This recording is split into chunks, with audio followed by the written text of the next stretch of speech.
Hey, everybody. Yes, it is time. Grab your goat. On this one, you better grab a coat because it's a chilly one. But welcome to the Witches Movie Coven. Yay. I'm still waiting for what we do on that. We're working on it. I am Patti, one of your hosts, along with Black Phillip. And our other hosts are, start with you, Courtney. That's me. I'm Courtney Buckley, co-mate on Scared and Alone, Salem Witch Extraordinaire, and you know, it, super excited to see what everybody thinks tonight. And Black Phillip. Oh, and Black Phillip. We were just discussing his Jason. modesty. I'm Jason. I've written a lot of Llewellyn books. This is probably my favorite one, The Horned God of the Witches. My Black Phillip is not leaking his innards for all to see. Just, some of us take care of our Phillips, Courtney. I love mine too hard. Well, what you do in the privacy of your own room is your business. Turn your light off. And we're moving on. Beautiful Heather. Hi, I'm Heather Greene, and I'm the author of Lights, Camera, Witchcraft, a critical history of witches in American film and television, which is what we love to talk about here on this show. And here is my Black Phillip, since we've been introducing them. He is wearing a hat because he was a little chilly watching this movie, and because it's January in the South. It's below 50 degrees. It is freezing here. And last and absolutely never least, Richard-Lael.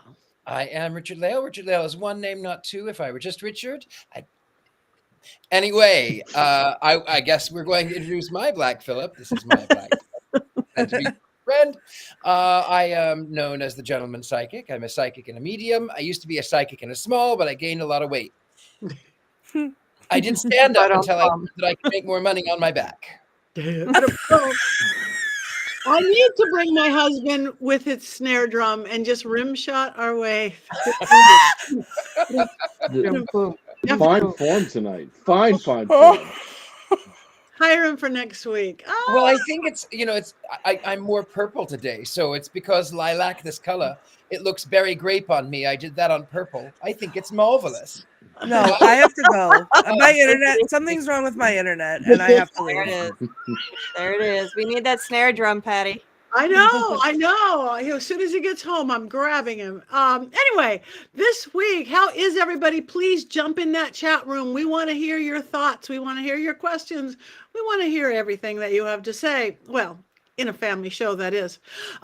This week's movie, we are doing The Pale Blue Eye. I actually saw that last night for the very first time. It's a fairly new movie. I hope you guys watched it. But if not, if anybody did not watch it, Richard-Lael, do we have a completely unbiased... Oh, boy. It's a pale blue eye. Yes, I do have an unbiased story.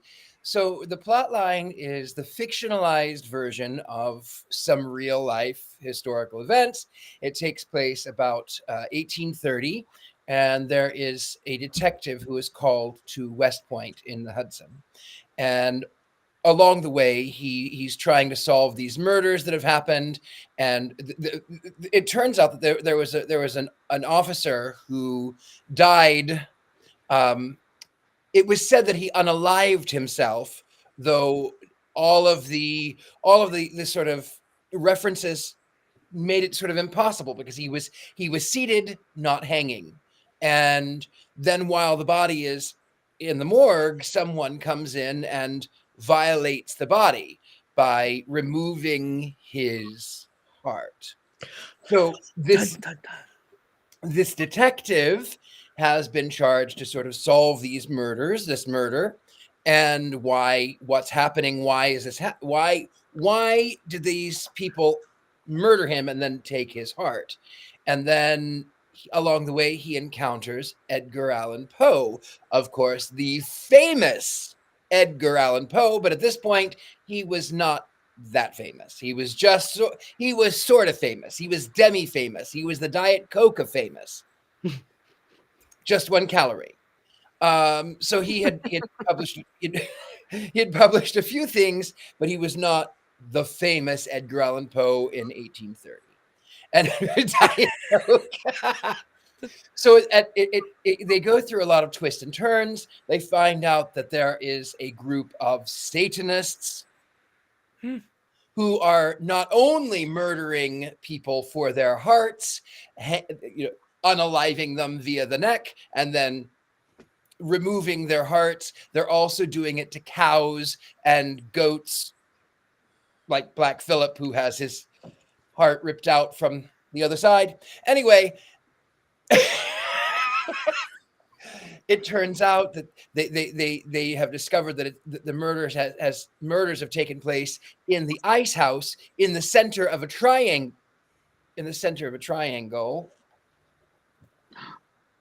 I don't want to be in the center of a triangle.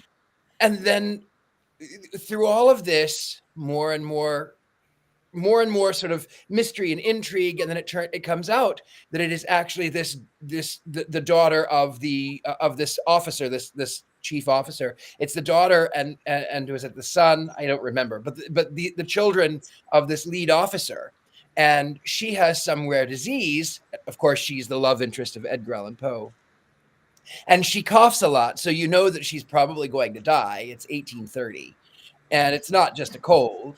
So she's passed out, and Edgar Allan Poe has tried to revive her, but it turns out that they are the killers. They are the ones through the finding of a note, which I didn't tell you. There's a note in the hand of the dead guy, and a shot in the back of his head. So he was definitely unalive when he was discovered. But anyway, Edgar Allan Poe works out that the remnant of this note, he knows what it says. It's so easy for him to sort of figure out by predicting what the word was before and the word was after. But it turns out that this love interest of Edgar Allan Poe is they were removing the hearts of these hanged persons because it was some sort of spell that was to help her heal.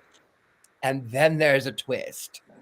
And spoiler alert, the twist was the detective was the murderer, and he murdered them because his daughter had fled and was SA'd by these people at West Point, and he was systemically killing each and every one. And before he could make it look like that it was just an unaliving of oneself, he was caught. And so then these people who were actually thought to be the murderers, they just needed the heart of a hanged man. They had nothing to do with the death. They could never actually bring themselves to actually kill people. And so in the final scenes, you figure out that his daughter, the detective's daughter, did not run away. As it was thought, that was the whole thing that was troubling him, that she did not run away. She had been abused and then unalived herself by leaping off of a cliff. And in the finalness, you find out that Edgar Allan Poe, he says, you know what? I know that these words are the same. I know the words are the same. I know that the handwriting is the same. The person tried to disguise it, but I know that it's you. I know you're the killer. And he says, so what are you going to do? You know, these people are going to be forgotten about. What are you going to do? And he says, no, I loved her. I will never forget. Of course, you don't realize that he was actually married to his 13-year-old cousin, but it was 1830. She is not his 13-year-old cousin. Anyway, back to the story. Plot twist. Right? So back to the story. As Edgar Allan Poe exits, he actually burns the note, destroying the evidence. And this detective goes back to the cliff where his daughter had unalived herself, and he releases the ribbon, and he tells her that he loves her, and he falls to his own death. End roll credits. Edgar Allan Poe writes The Raven. Wait, what? Did I miss something? Do we know that he jumped? I don't think he jumped. Wait, that's up No. for interpretation. It goes black before he does anything. That is true. He let the ribbon go. He let the ribbon go. He let the ribbon go, and he may or may not have unalived himself. It goes black. He lets the ribbon go, and then the bat signal shines in the background. That is That's true. It is true. Christian Bale. Mhm. Christian Bale. So yes, now that we all understand the movie with or without the ending, Heather, do you have any of your more official academic type things? Whether it's probably not in your book, or is it in your book? It's No, this came out after. It would have been included if it had been before it was published. So this came out in 2022. My book was published in 2021. So it would have made it. I would have counted this as a viable witch movie to discuss in some capacity. And I think this has a lot of things to talk about. I mean, easily we can talk about the acting and the cast. We could talk about the ambiance and the cinematography, which is gorgeous, capturing the Hudson River School, capturing the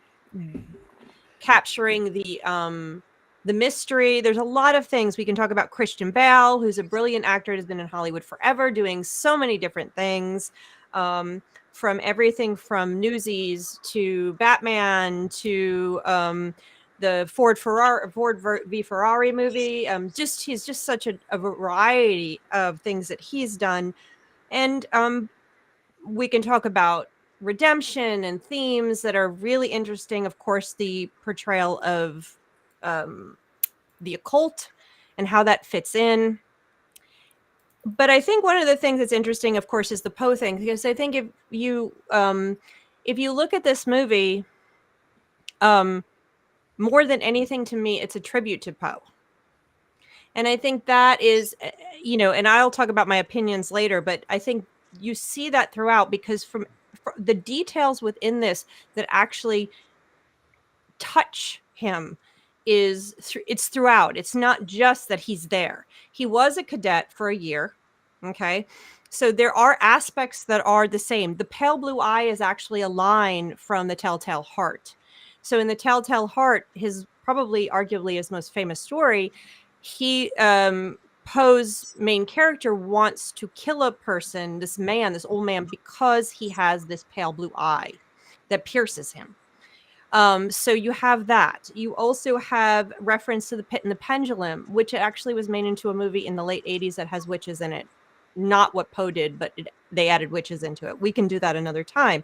The wood plank, Pit and the Pendulum. You have him mentioning the poem, and he talks about Lenore. Lenore is, there is a Lenore poem, and then, of course, Lenore is mentioned in The Raven. You have a raven present.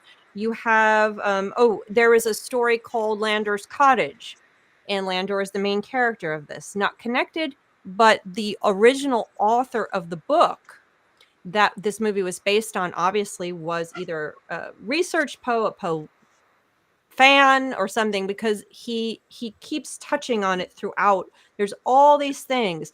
The poem that Poe reads into Leah, the girl inside the movie, is not a real poem. It's not one of his poems. It was made up for the movie, but it points to Poe's actual work. So you see that throughout. The other interesting thing is some of the pieces when they talk to Poe, Poe was actually, I'm looking at my notes here, how many, he was known for shenanigans is what I read at when he was a cadet, causing problems, getting citations and demerits. And they mention that in the movie, he's going to get another demerit. And so he did cause a lot of, he didn't like being there. So he was actually finally discharged or expelled, I think is what it was, from the West Point Academy.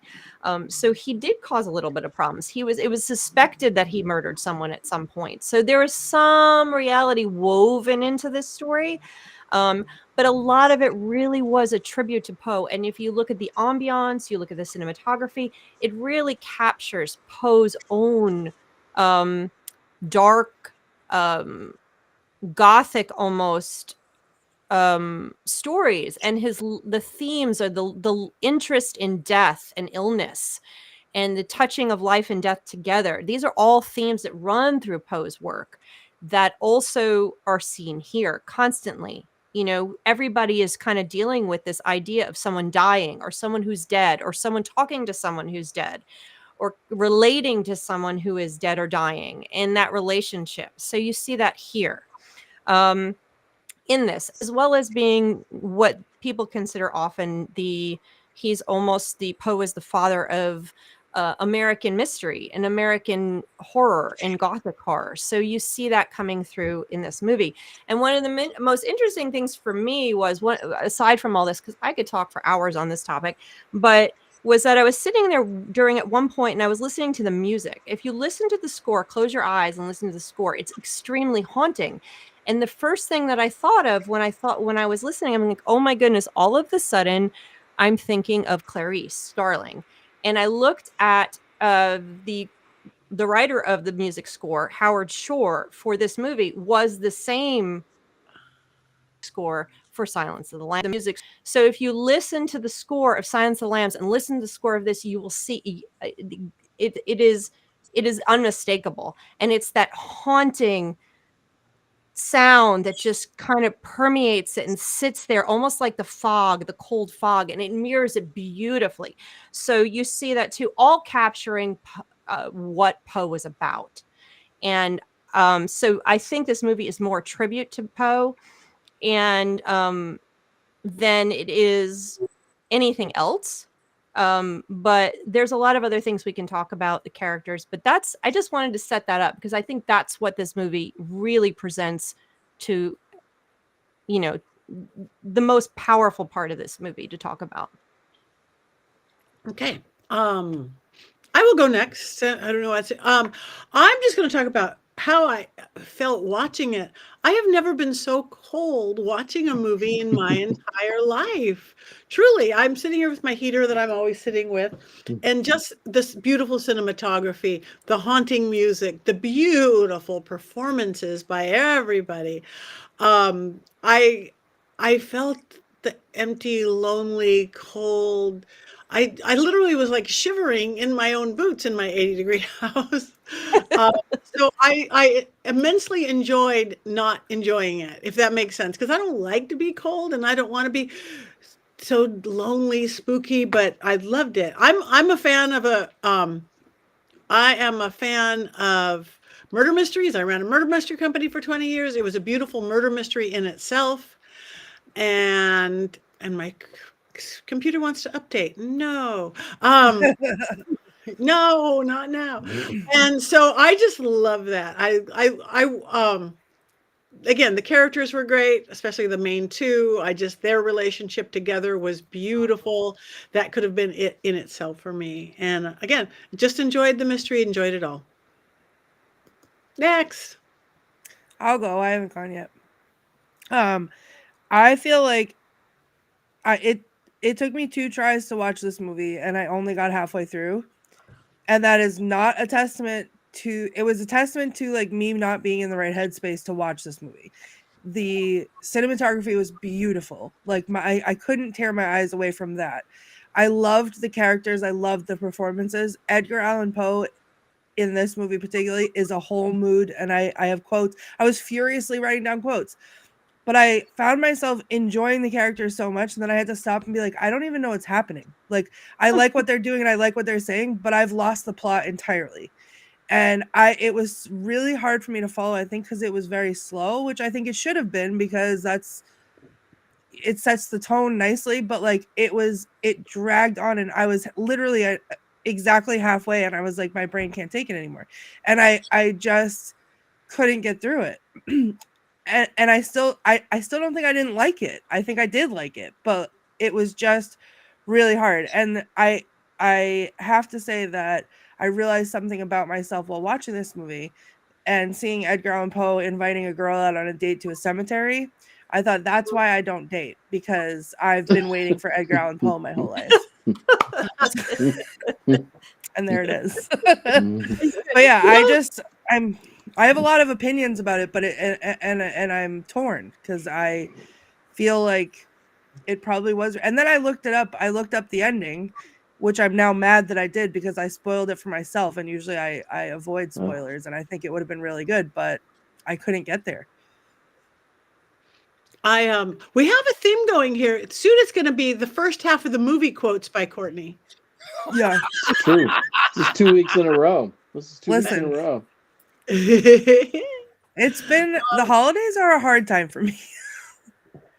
They're over. I know, but my depression is not. So I'm working on it.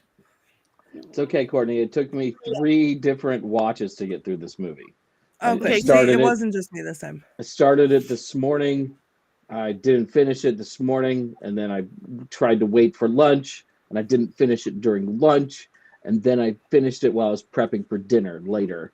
It took me a while. I'm probably not a fan of this movie like the rest of you, but before I discuss the film's pluses and minuses, I want to talk about the magic a little bit, because I hate some of these movies where they always like, oh, it's magic, and it's like this big mystery to people that they've never seen before, or they're like, oh, we just kind of recognize that this is a weird symbol, so they must be doing magic. People in the 19th century used magic. They used a lot of magic. It was practically everywhere, especially in rural areas. It was not some sort of weird, unique thing that was going to surprise people. Some of the best-selling books in the United States in the 19th century were magical grimoires. And I just, that Especially always in the just, 1830s. yes, it just always drives me crazy how, like, they make it to be something that is so taboo that no one would have ever seen before. And that's just not the case. And not only, but also not only magic grimoires, and I don't mean to interrupt you, but not only magic grimoires, but Freemasons and Oddfellows and other mystery schools.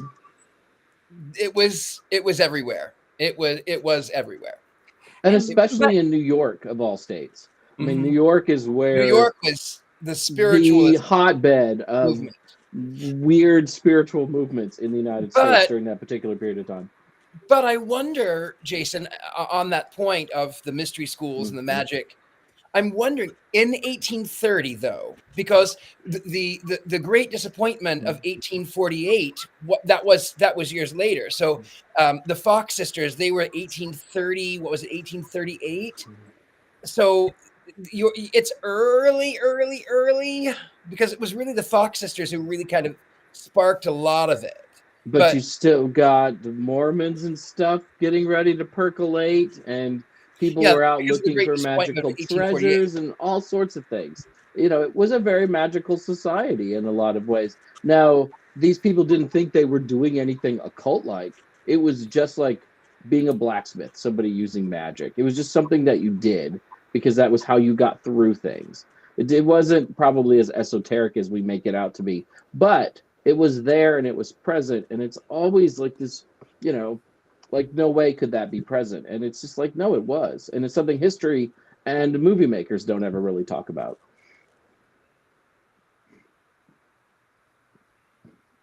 I've made everyone silent. Can I interject here? Silent. Yes. No, I'm having internet problems. I don't know if I'm frozen right now or not. We can hear you. I think I'm not frozen. Yeah. Well, okay. So reality, and I'm actually about to write it, and I've written a number of articles about this, and I address this all the time. So Hollywood is not going to be reality, and that's it. And that's just the fact. It does not, for a lot of reasons, but not to go on for hours, but I'm about to do some work on, I actually have written an article about this, but when Hollywood began, and the language of Hollywood, and training us on how to understand movies and read movies, because we do have a specific language, everything was put in a specific place. Everything was, we have a certain way of visual language, visual poetry of how movies speak to us. And one of the things is how the occult and witchcraft is presented. Now, clearly, but then it was 20 years ago, 30 years ago, but that language was written specifically by people who were, they were Catholic, and it was written for a specific agenda. And that was the way our language of our American Hollywood movies were created. So when you have occult presented, even today in this world, it is something that is sinister. It's used for a purpose. It's symbolic. It will be very rare if that ever changes to the degree that we would like to see it to be changed. It is kind of ingrained in the way Hollywood speaks to us. So we have that thought. It's not going to be, it's the reality of the way it was. They can't even get the reality of the way the 1950s were, the way the 1940s I mean, were. I get that, Heather, and I don't expect my movies to necessarily always be realistic, but I always think it's worth pointing out because I think that we've like have this picture of society where they just didn't use magic. You know, it's all of a sudden, witches came back in the 50s and 60s, and all of this stuff has always been there and always will be there. And I mean, I shouldn't expect very much from Hollywood. Well, no, I think pointing it out is important because there are stories to be had around that, and I think it's changing. As you know, these things are folk magic. They're the magic of the people. They're, like you said, they're around every culture, everywhere, even today. And I think it's worth pointing out. And we just keep pointing it out. Maybe the presentations today of witchcraft are way better than they were in 1960, 1950, they change. And that was the whole point of my book, was to see exactly what was going on. So the story's not finished yet. So yes, we should point them out. I did think it was kind of funny, though, that they specifically blamed Satanists in 1830, which there were diabolists that, because by like Lord Byron, Mary Shelley, they didn't actually, they were called diabolists. They didn't actually believe in the devil, but there was no such thing as Satanists in those days. So I did find that kind of funny. But who am I? I'm just a po' boy. Nobody loves me. Galileo Figaro. Well, I mean, I'm going to chime in on what my opinion of this movie is here. And so, I just from my earlier thing, you can tell there's aspects of this film that I love. I love the expression of Poe. I love Poe in general, just one of my favorites of American literature. And so I love all that. I think the acting was superb. I think Gillian Anderson I wanted her to be better. I love Gillian Anderson in her new form that we see her in now with her mature woman stuff. She's really good. I think she went a little over the top at points, and I was like, okay, that's a little much for me here. But generally speaking, she was fun to watch. Poe is on point, and I don't think if anybody's pointed out, you may recognize him from Harry Potter, or maybe you won't recognize him from Harry Potter. I didn't. Yeah. Dudley I've never seen Harry Potter. Yeah, so he was Dudley Dursley, which you have to do a double take on that. But I think his Southern accent was a little bit generic. It wasn't quite right. It was terrible. Yeah, It was not quite right, was it? It was not good.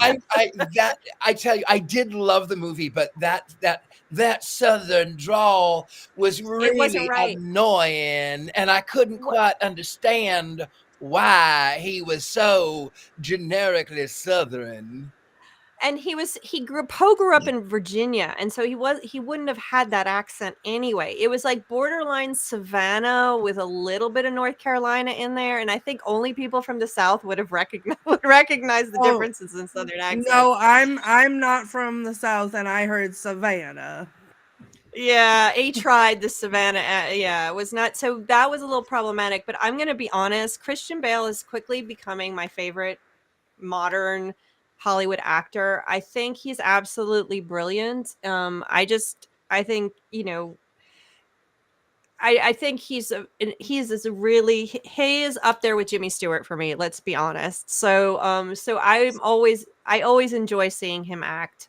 So I did not have a problem with it being slow. I did not have a problem with any of it. I was totally right there with it. I was crying in the end scene. I'm going to be honest. When he tells him at the end, when he's sitting there, he said, if you had only met my daughter before they had, we could have been family. I was bawling. And the first time in the whole movie, Poe has nothing. He has no words. He's so choked up, he can't even speak, which is Not the case in the entire rest of the movie. So I think it's a beautiful moment between the two at the very end, that exchange at the end. And I love this. I love the complications of it, the complications in the story of morality. Is it justified? Was he justified in killing these people because they raped his daughter? And then you compare that to the Satanists who were doing this black magic or whatever they called it. I can't remember. They had a name for it. To Necromancy? save their daughter. What was that? Necromancy? Did they use that? I don't remember. They threw. I Yeah. can't remember all the names, but they were actually doing this work to save their child. So you have this comparison there of the morality. Who's wrong? What they didn't kill anybody. They took the heart, although they looked like they were about to kill Poe at one point. And then the other guy, he killed a couple of people, but they had raped his daughter, who eventually then, what did you say? Unalived herself. Unalived herself. Yes, Unalived herself. So there's a morality. Who's the worst? Who's the one that doesn't? Who's the one that we can't offer redemption to as viewers? So there's a lot of cool stuff going on there. A lot of things to think about that are very present in modern films. That kind of where's the morality in it? So I love this. I love that kind of concept. You see that also in the movie we watched, that Pumpkinhead, in the 80s, where you have that question of morality. Is it okay? Is it justified? Did the means justify the end? Did the means justify the ends, etc.? So it's nice. There's a lot of things in it. So I did enjoy it. I did not have trouble watching it through. I was right there with it. And I love the fact that he went on his first date in the cemetery as well, Courtney. I did not fall asleep, Jason. nobody ever try. Like, the bar is set so high now for me that, like, nobody better ask me out on a date unless it's to a cemetery. Courtney, my lovely. With the talking tree. The only reason that no one has gone on a date with a cemetery with you is because that would be me, and I am very gay. So, well, we can go on a gay friend date to the cemetery in New Orleans. That would be lovely. But I'm going to tell you, I don't love New Orleans cemeteries. I just don't. Valid. You would want to know. Come back to New England. Come back to New England, to the old spooky New England cemeteries, and then come up here, and then we'll have a friend date in the cemetery. I think that's a date. That sounds like a plan. Richard, what? No, I was just saying, we met at a cemetery, you and I, for the very first time ever at Hollywood Forever. We did, and I love that cemetery. I love that. You look so, Frankie Funk's like, another friend of mine is coming along, and I'm like, who is this wonderful person? We did a photo shoot. I don't even know why we did the photo shoot. Yeah, why did we do that photo shoot? I don't know why we did that photo shoot. But as far as cemeteries go, I do miss Hollywood Forever, because Rudolph Valentino, who is my very first crush, is buried there. And I lived not far. I just lived across the street. So I would come in, and whenever I would feel like I was dejected or I was lost from Hollywood, I would go in and I would say, "Oh, Rudy, I love you. I need you." But I did love this movie. I tell you, I did watch it once upon a midnight dreary, while I pondered weak and weary. And but I did. It was so, I thought, yes, it is. The story was in depth, and yes, there were times that it was very quiet, but I thought it was very interesting. I thought it was incredibly beautiful.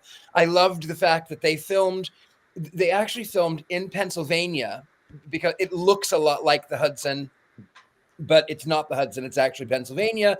They borrowed the weaponry. The costumes were brilliant. The acting was breathtaking. And it really made me miss the Hudson. But to be fair, it also made me miss the Hudson of 170 years ago, which I remember distinctly. Distinctly I remember, in the bleak of December. But I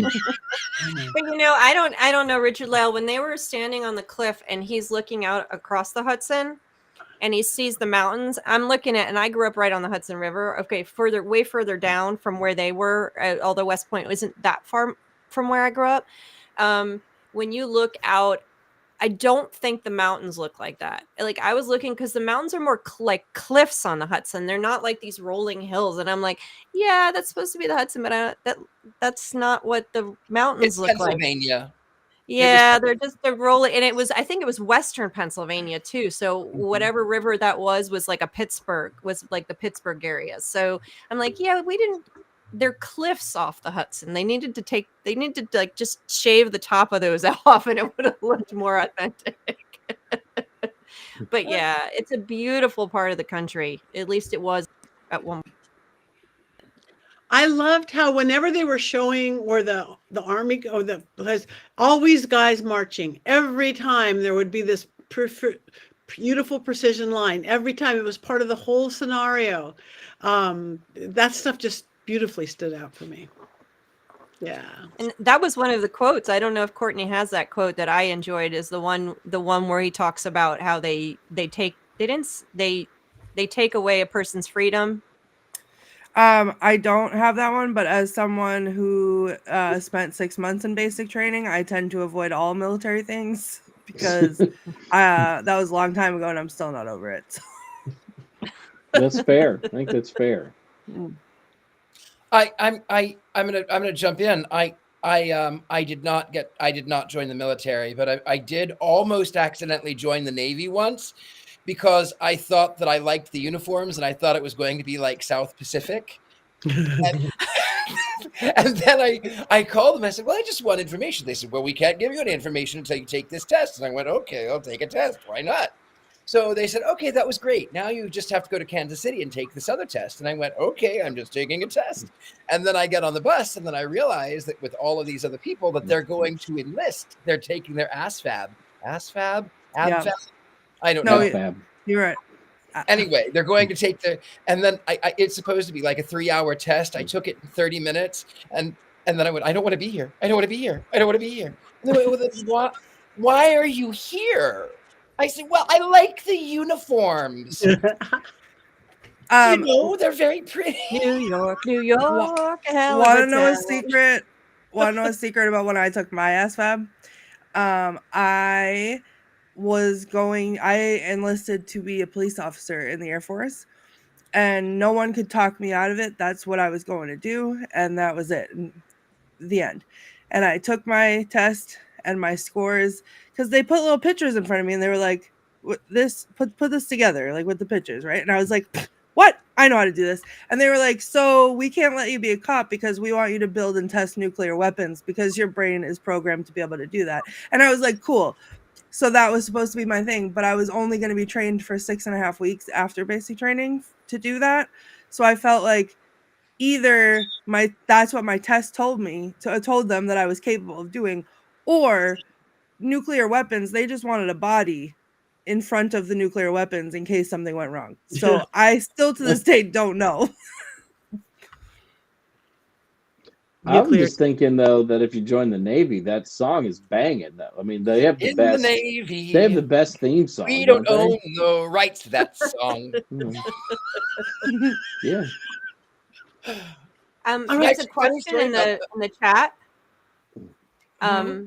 There's a question in the chat about why couldn't they use the actual Hudson instead of Pennsylvania, and that usually has to do with location scouting and taxes and the cost of shooting. And you'd be amazed at the differences. When I was working in New York in the film industry, we were supposed to be shooting a commercial that was set in front of a brownstone in New York City. So meanwhile, I was in New York City. Okay. So we're setting up for this commercial. It was cheaper for us to hire a crew and send people and the producers and everyone down to Florida, to Walt Disney World, who has a backlot, which has a New York City set, and shoot on set in Florida, in Orlando at their backlot, than to actually shoot in New York City legitimately. So that's usually what it has to do with. So it probably was too expensive for them to actually set up on the Hudson River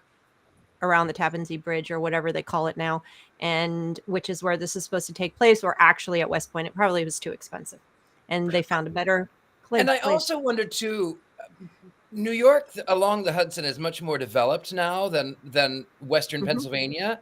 So I wonder if it would have been also not only taxes and fees and all of that, but also I wonder about the actual backdrop of how much editing would they actually have to do in post to make it look like it did 180 years ago. That's true. If you get far enough up the Hudson, there are blank spots still. At least there was when I was living there, but where West Point is not nearly like it was. That's probably another factor for sure. Yeah, and a lot of states really do give really big incentives to film companies to come to our state. That means they'll help hire their people. I know people, we got to shoot in this state because they give you money. That's it. Yep, and Georgia's big now. That's why we're called the Hollywood of the South at this point. It's like crawling with lots and lots of. I just watched a Marvel movie, and they get the Georgia made in Georgia thing. We get it. We have it all. In fact, I was doing extra background work for a while when they first started doing it, but I don't have time for that. Those are stories we won't talk about now. Oh my! I knew I saw you in some of those films. I'd be like, you oh probably my God. did. I'd be like, wife, look, that's Heather Greene. No, I did it for a while, and then I was like, no, I'm a human prop, and I'm not sitting here any longer, and I don't have time for this. So I had little kids, and I didn't have time for it to continue.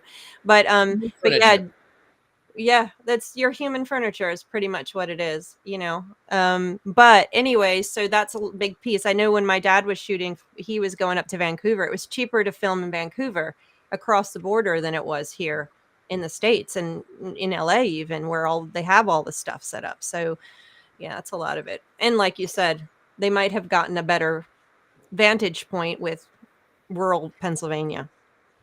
Because I've been both on the Hudson and in rural Pennsylvania, and rural Pennsylvania, outside of the fact that the cliffs it doesn't look like the Hudson River. Right. The trees still there's a lot of trees, which was what New York was. I think though we should get we have. I just looked at the time. What about Jason's movie minute or Courtney's quotes? Oh yeah, it's Courtney goes first. I think that's the rule. That's all right.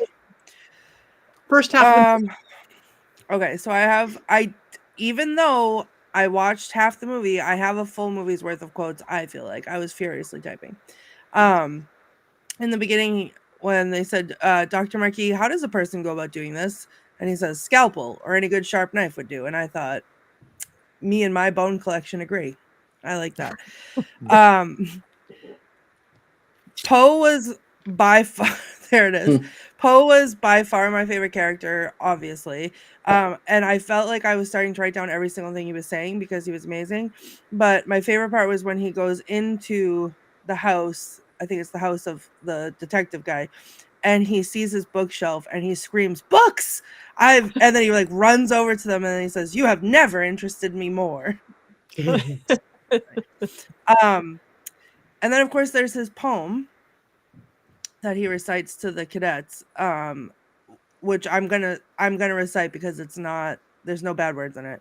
But he said, I met a lewd nude in Bermuda who thought she was shrewd, I was shrewder. She thought it quite crude to be wooed in the nude. I pursued her, subdued her, and screwed her. And I was like, yes, thank you, get it.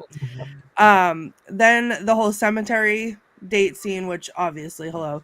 But the girl, Leo was her name, said, the cemetery, how interesting. And he said, yes, I certainly think so. And I thought, are we the same person? This is great.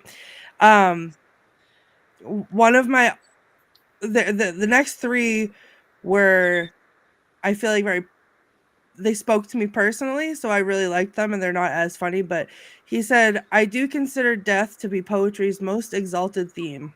And I really like that.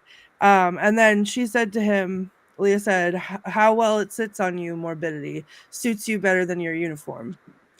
And then my all-time favorite one, which I would fully get tattooed on my body, is, at times I believe the dead haunt us because we love them too little. And I thought that was beautiful. That is beautiful. And his point after that was exactly like Coco's. Was Yeah, we I have know. to remember. It was a beautiful moment. Yeah. Agreed. Thank you. Beautiful. And Jason, do we have our Mankey movie minute? We do.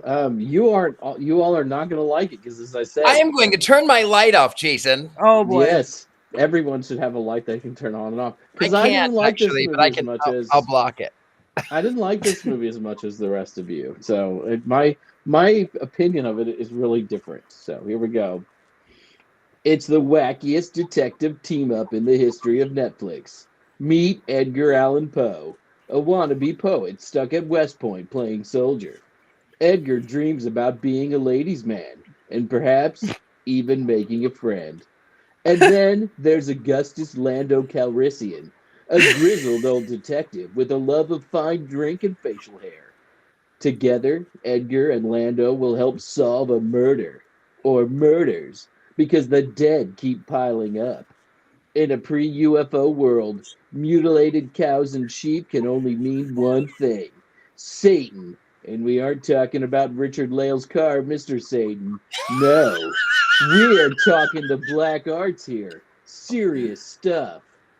In order to get to the heart of the matter, Edgar Allan Poe will use his poet skills to infiltrate a secret gambling ring at West Point and fall madly in love with a blonde woman whose mother puts an X in the murder files of Poe and Lando.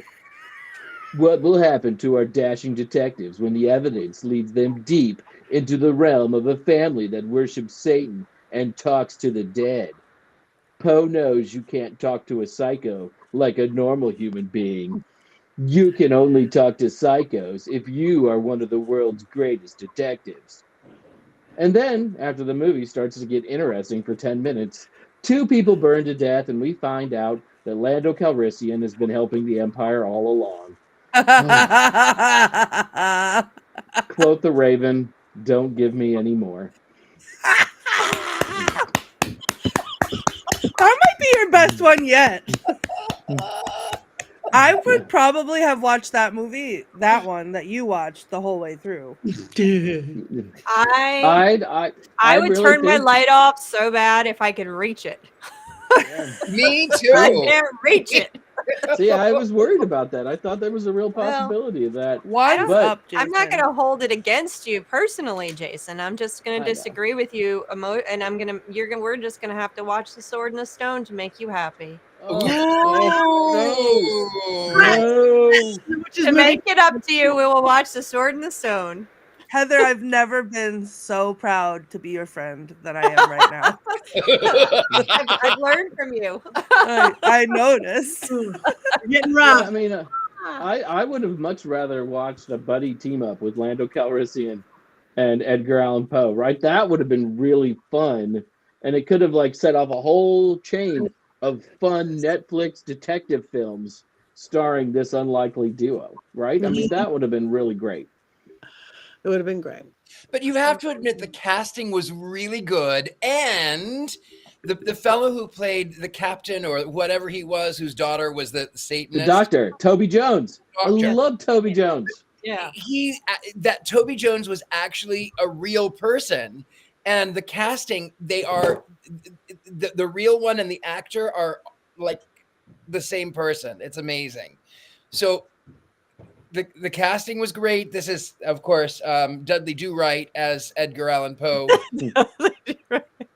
Who's Dudley Do Wrong in the Harry Potter movies, though? I mean, let's not sugarcoat that. Can I just point out that Jason said that he loves Toby Jones? And do you know what other movie Toby Jones was in? He was in Your Highness. Yes, and so therefore Jason loves Your Highness, and he just admitted to it. So I would like a clip of that, please. Blast it on the internet. Thank you. I mean, Toby, I will take no questions. I will take no comments. That was it. Toby liked to work and would often demean himself by being in less than stellar productions. Wow. And then, he steals the show in in Captain America: Winter Soldier. He's so good as a computer program. Oh my God, I love him so much. And on those love notes, it is time to vote. Wands up or one. One thing can I say about that girl? To me, it just looked like she had a bad cough. She was not coughing up blood and epilepsy. She had epilepsy. Yeah. Yeah, Yeah. epilepsy. You But shouldn't they need said a the epilepsy, they suggested the epilepsy was caused by her talking to her dead grandfather, great grandfather, and it was caused. So what her actual illness was before that, I'm not sure. As someone who just recently survived tuberculosis, I felt represented when she was coughing in 1830 because I too had ghosts in my blood, and clearly I just was seen this whole movie. I should probably give it a higher rating than I'm about to, but I'm not. Here we go. Wands up, wands down, wands neutral. Oh, Edgar Allan Poe book. It is, and it's, you know what? It's going up because, especially when Jason hates it. So I'm gonna go read it.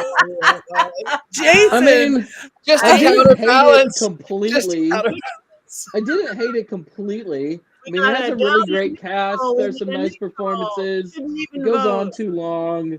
And then there's that weird tonal shift at the end. And I'm not sure that it really is justified or that it works. It was beautiful. It was beautiful. It was chilly and beautiful. Yes. So, all right, it's very mixed all the way around. A lot of neutrals on this one, between down and neutral. But let's talk next week. What are we seeing next week? Do we have any Midnight Offerings? Midnight Offerings. Okay. So this one is only available, I think we discovered is on YouTube. It's not the best way to watch a movie, but it's it's a YouTube. You can't find it anywhere else, but it's a fun one to see because I like to call it a proto craft movie. So it'll give us an opportunity to talk about ARAFT. Okay. All right. So Midnight Offerings for next week. We have a few minutes left. We are well into the new year. We were halfway through the new year. Who has anything coming up? Anybody wants to talk about? I'll start. Oh, Heather will start. Yeah. I'll start. So I just got notice that I'm going to get to present at Charles Oz in September. So that's not till September, but it's really exciting because I just got a message, which Charles Oz is a Wizard of Oz convention in Charlotte. So I'm very excited. And the keynote speaker is Gregory Maguire, who wrote Wicked. So I'm super excited about that. So I am going to be doing a lot of presentations and traveling starting in March. So we get to that. But I do want to encourage anybody who wants to come to Mystic South. We have everything open. So buy tickets, send in presentation proposals, get your hotel rooms. We are full board getting ready to go. So it's super exciting. That's in July. So those are a couple of the things that have come up my way. Thank you. Richard-Lael. Oh, I'm here in New Orleans. I'm the Gentleman Psychic. We have Mardi Gras coming up very, very soon, which is like, the 14th of February. No, the 13th of February. And then, of course, it's Valentine's Day. So, come down and see me. I might be naked or at least semi-naked. I know I have to dress for every occasion, right? So come and see me. I'll be doing readings here. You can find me at thegentlemanpsychic.com. Also, just so you know, there are fakes out there who on all of the media of social. I'll never contact you. You can contact me, all of that, whatnot. I got followed by one yesterday. And I was like, you are not my friend. And I reported them immediately. Well, the funny thing was this person, one of them followed contacted a friend of mine and says to her, spirits tell me you need reading. And my dear heart, emoji of crystal ball. The spirit says you really need to come get reading. And I am busy. I cannot do phone reading. I must only do over text. And then she says, well, Richard, I'm so delighted to actually meet you. And oh, yes, spirits say you are welcome to be here. Like craziness. Anyway, she played with him for a while. Richard. I know. That's the first sign. That's obvious. That's funny. Jason? I mean, when their name is Richard-Lael, I'm like, no, my friend's name is Richard-Lael, and her name is not Patti Negri, it's Patti Negri. Like they're not even good at this. It's terrible. It's terrible. A lot, yeah. Starting next month, I will be on the road a lot at various pagan festivals. Convocation near Detroit, Michigan, then Paganicon, which is near Minneapolis, Minnesota, Phoenix Festivals, which is in Florida, 2 hours from any airport that I can fly into, and then Sacred Space, which is near Baltimore, Maryland. So I'm really excited to be back on the road soon, as much as I love being home. And next week, this is not about really anything. I'm just going to be in LA, and I'm going to get to hang out with Patti, and I'm going to get to hang out with our producers of the show, and I'm just so excited that I get to make that trip next week. Yay! All right. Courtney. Oh, that's me. So coming up, we have our annual anti-Valentine's Day tour in Salem. So you can visit salemghosttours.com. Tickets are on sale. It is stories of love gone wrong. And it was written by me because I hate Valentine's Day, or it was partially originally written by me. It's taken on its own life now, but mostly because no one has asked me out on a date in a cemetery yet. So now you get art from that. Right. But we have friend date, not Valentine's Day love date. So still you get that. Also, I'm very excited. I just want to share this. I got to go see Beetlejuice, the musical, which I'm sure you guys, I've talked about it before, that I love so much. I saw it in May, and I haven't stopped listening to the soundtrack since. And this past weekend, it was in my state again. And I got to see it not once, but twice in a row. And it was glorious, and I loved it, and it was great. So hooray for me. And that's Yay. Thank you. All right, me, everybody else. Okay, anybody in LA in 2 days, Friday night, we are doing a vampire Babylon salon. We are celebrating Father Sebastian's 490th birthday, so it should be very special. Next week, I will be in Virginia at Tavern Paracon, some Tavern Paracon. I don't have a cute little graphic yet because I didn't give her. Hanover. Thank you, producer Rob. Hanover. I can never remember because it's called Hanover. Hanover Terracon in February, the big LA ball. We just moved to the Mayan, which is going to be really, really exciting. And then I'm on the road. I just booked Michigan Paracon. I just booked Penthurst.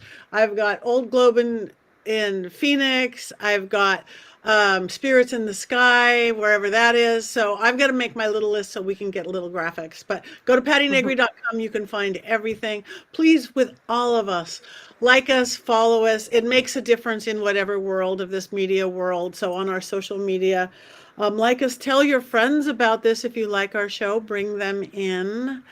And that's it. So Tabitha will be there. Yay, we'll be somewhere. Tabitha. I don't know where, but she's going to be here because the voice of the gods just told me that. I feel like we're going to find Courtney a Valentine's Day date on this show. I mean, did you see that? We need to go man watching. I mean, what? I don't have. Hold on. I can't see the comments. I cannot see the comments. I can't see them. I will say, Natural Born Witch is. She says. They say, yes, I need to go love. I need a love date in a cemetery too, Courtney. Too bad Richard is battling with the other team. It's Richard-Lael. Just so you know, that's how you know that I'm not the fake one, Richard-Lael. Because the fake one is. Yeah, we need to go man watching. We need to go man watching. I don't need to go man watching. I just need a suitor who will approach me in my natural habitat, which is sweatpants and this, while I'm playing video games and being by myself, and then propose a date in the cemetery to me. I am a gentleman suitor in my sweatpants, and I am coming and knocking on the door of one Courtney Buckley, who is wearing sweatpants and playing some video games.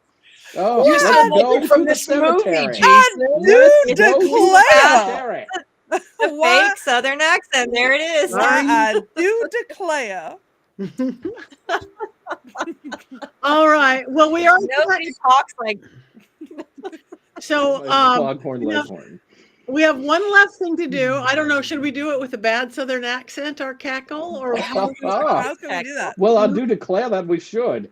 I think we should. So one more thing to do, and we want all of you out there to do it with us. Your very best, overdone, over slow Southern. Oh no! 1, 2, 3. Ay, ay, ay,